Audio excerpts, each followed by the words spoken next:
भक्त की गर्दन यदि श्रद्धा से झुके तो ठीक, अगर जबरदस्ती से झुका दिया तो तुम झुकाने लायक नहीं रह जाओगे, ये भी ध्यान रखना। जहां कोई सहायक नहीं होगा वहां हरि आपको दिखाई देंगे, देख लेना।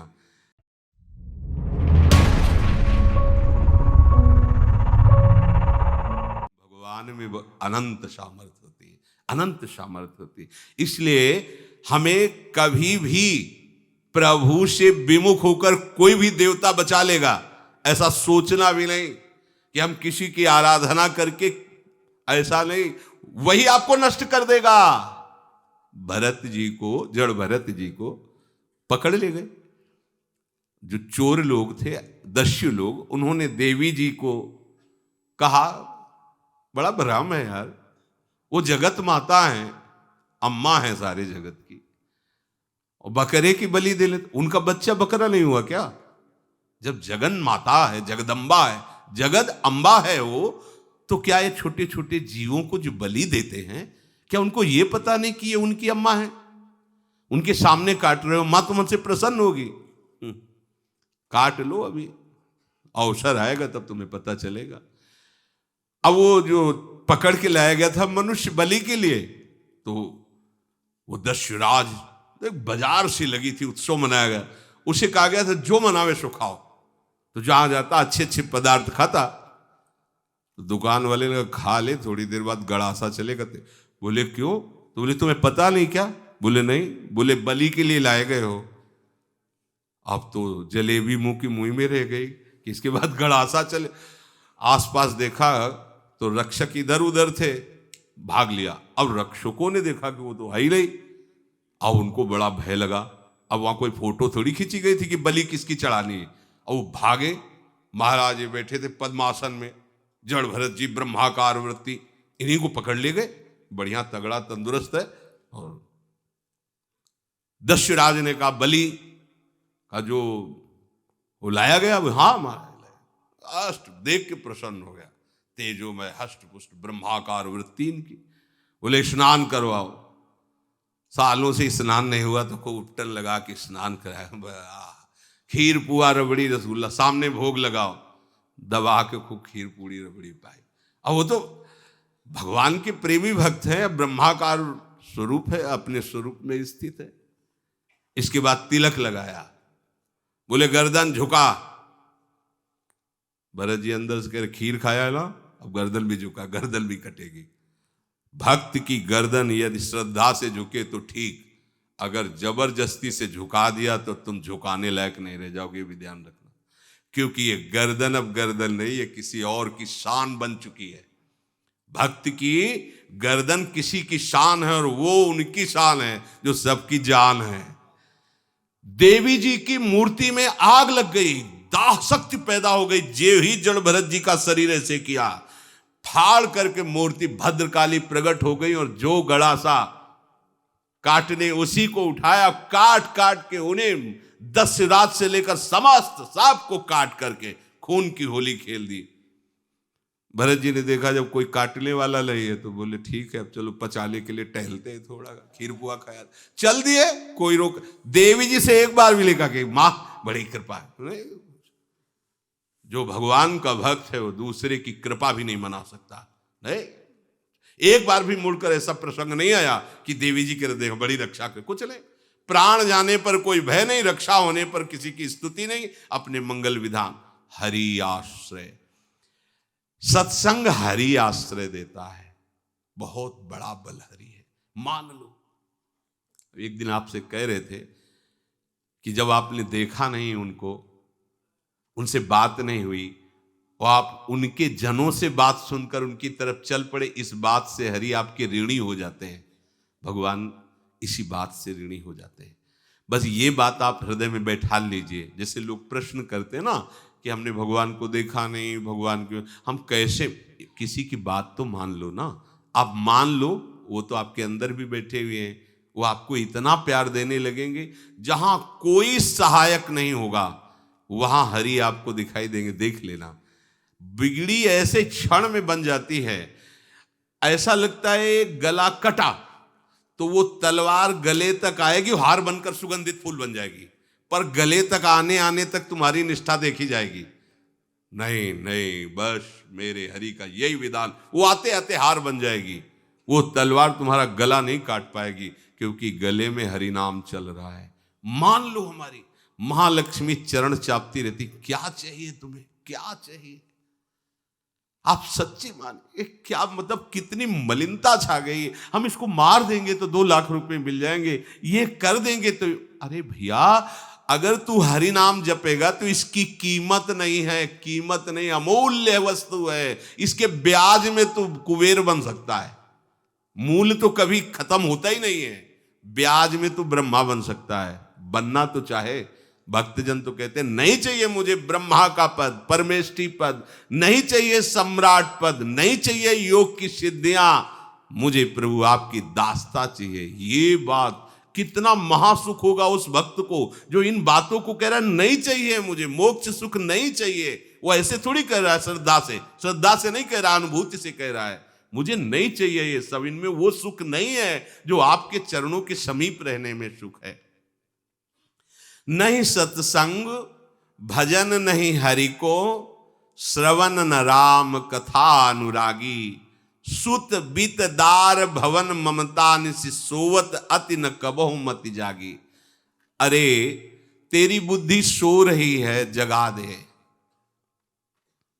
पुत्र में, रुपया में, स्त्री में, मकान में, इसमें सबकी ममता होती है, सबकी, जितने सृष्टि में पैदा हुए। केवल सत्संगी की नहीं होती।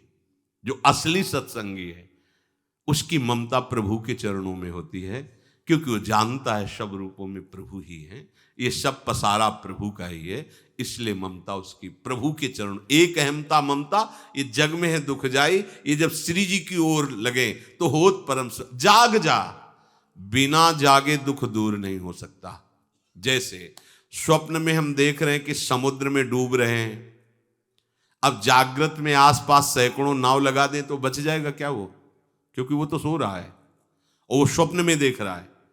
अब हम नाना प्रकार के तैराकों को बाहर तैनात रखें तो उसको कोई सुख मिलेगा क्या? क्योंकि स्वप्न में उसको अगर सुखी करना है तो एक ही उपाय, जगा दे। जगा दो तो ना समुद्र रह गया ना डूबना रह गया। ऐसे ही संसार में मोह से ऐसे ग्रसित जीव है, भाई इतना ही सुखचार है, और उसी स्वप्न में वो दुख से निवृत्त होना चाहते हैं। अब हम बाहर से उनकी कामनाओं की पूर्ति करने वाली बात करें तो क्या वो सुखी हो जाएंगे क्या?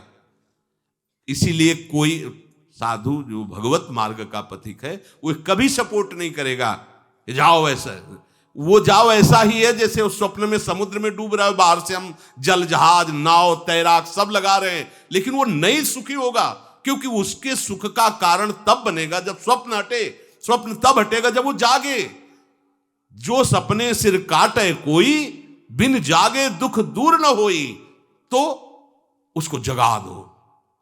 साधुजन क्या करते हैं? जगा देते हैं उसको। जागो, कहां मोह निशा सब सो अनिहारा, देखे स्वपन अनेक प्रकारा, यही जग जामिन जागे जोगी। योग भगवान से जो तुमने वियोग कर रखा है, तुम जगो।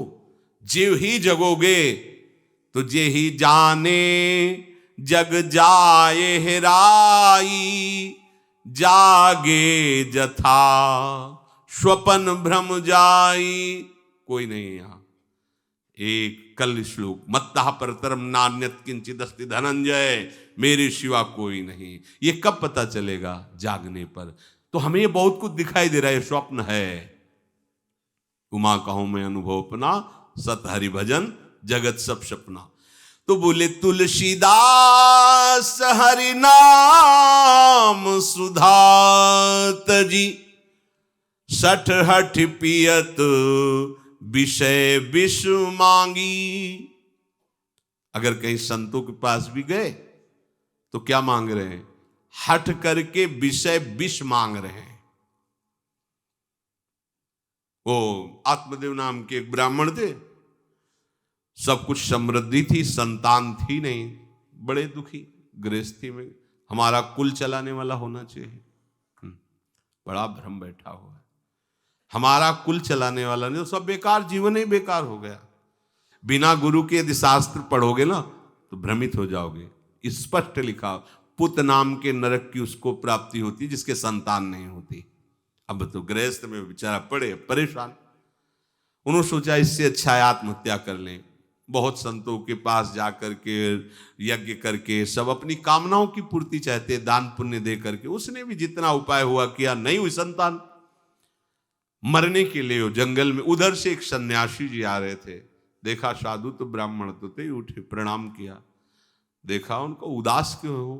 उनका महाराज उदास ही नहीं, मैं तो आत्महत्या करने आया हूं यहां जंगल में। अरे ये तो महापाप है, आत्महत्या तो बड़ी दुर्गति का कारण है। बोले महाराज अगर आप बचाना चाहते हो तो आप कृपा करो। क्या क्या चाहते हो? बोले हमारे पास सब कुछ है, बेटा नहीं दोगे तो हमारा जीवन बेकार। तो उन्होंने अंतर्दृष्टि से देखा और कहा 7 जन्म तक तेरे पुत्र नहीं भाग्य में तेरे लिखा है। तो उसने कहा फिर तो अभी मरते हैं, आत्महत्या करते, हम 7 जन्म की बात, हम 7 दिन नहीं जिएंगे, हमें पुत्र चाहिए। संत का दयालु। देखो जिनके पास तपस्या और भजन का धन होता है, जब भगवान अधीन है तो कुछ भी कर सकते हो, कुछ भी कर सकते हैं। प्रारब्ध मिटाना कोई बड़ी बात नहीं। प्रारब्ध जानते कोई देवता थोड़ी है, तुम्हारा पीछे का किया हुआ कर्म है। और इधर जोर का भजन है, भजन के प्रभाव से कर्म को नष्ट करने में देर थोड़ी लगती है। ये तो अच्छे शुभ कर्म करो तो तुम्हारा प्रारब्ध बदल जाएगा। भजन का प्रयोग प्रारब्ध बदलने के लिए थोड़ी है। पर वो ऐसा हट किए तो उनका देखो, हट करने से लाभ नहीं मिलता है। उनका हमें उपदेश नहीं, हमें पुत्र चाहिए। अगर आप भगवत प्रेरित होकर यहां आए हो तो आप हमें। तो उन्होंने तपस्या के बल से फल की रचना की और कहा जाओ अपनी पत्नी को ये फल पवा दो और इससे निश्चित पुत्र होगा। बहुत प्रसन्न, अब कामना पूर्ण थी तो देख लो, प्रभाव देखो कामना का। प्रसन्न हुए आए, धुंधुली नाम था उनकी पत्नी का, नाम भी बहुत बढ़िया था, धुंधुली। वो कहा कि देखो ये फल खा लो, तुम्हारे संतान हो जाएगी।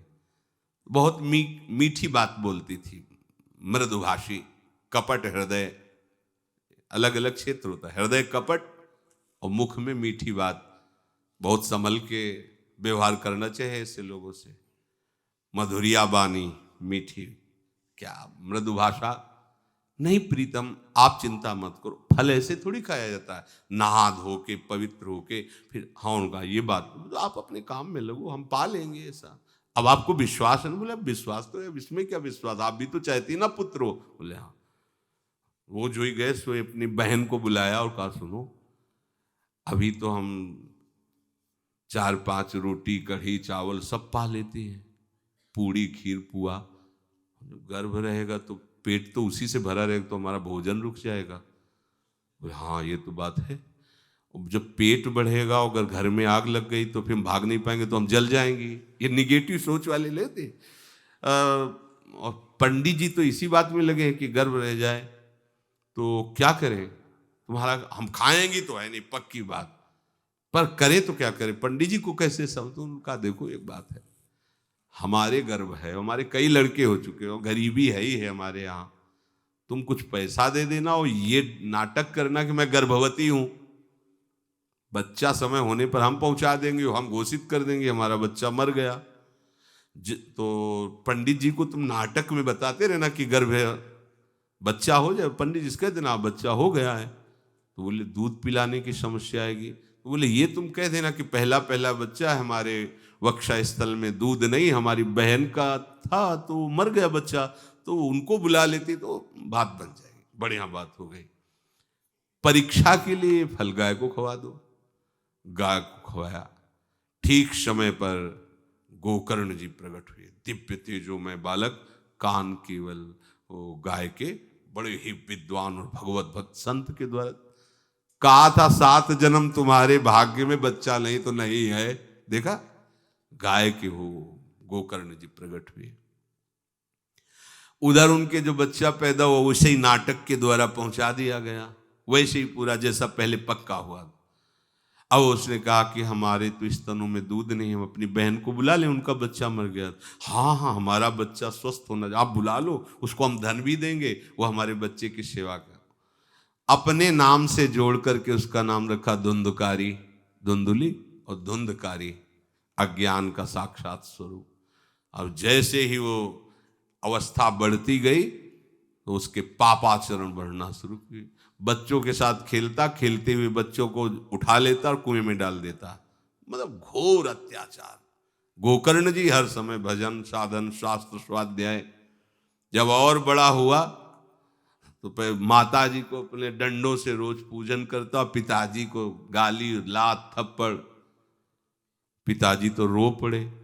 गोकर्ण जी से कहा कि बेटा, हमारी गाय से प्रकट हुए पर भरोसा आप ही का है, बचा सकते हो। तो बोले पिताजी जाओ यहां से, भाग जाओ यहां से, एकांत जंगल में जाकर भगवान श्री हरि का भजन करो। उन्होंने 2 श्लोकों में उपदेश किया। दूसरा श्लोक ये, धर्मम भजस्व सततम त्यज लोक धर्मान, सेवन सदा साधु पुरुषं जहि काम तृष्णाम, अन्यस्य गुण दोष चिंतन मास मुक्त्वा, सेवा कथा रस मोहो नितराम पिबत्वम। हे पिताजी, अब तुम लोक धर्म का त्याग करके भागवत धर्म को स्वीकार करो, एकांत में जाकर साधु महापुरुषों के संग से उनके उपदिष्ट उपदेश के अनुसार आचरण करो, प्रभु की लीला कथा सुनो, ना कोई कामना ना कोई तृष्णा, किसी के गुण दोष का वर्णन मत करना और सदैव भगवत सेवा भावना में रहना, इसी जन्म में तुम्हें भगवत प्राप्त। वो तो उधर गए।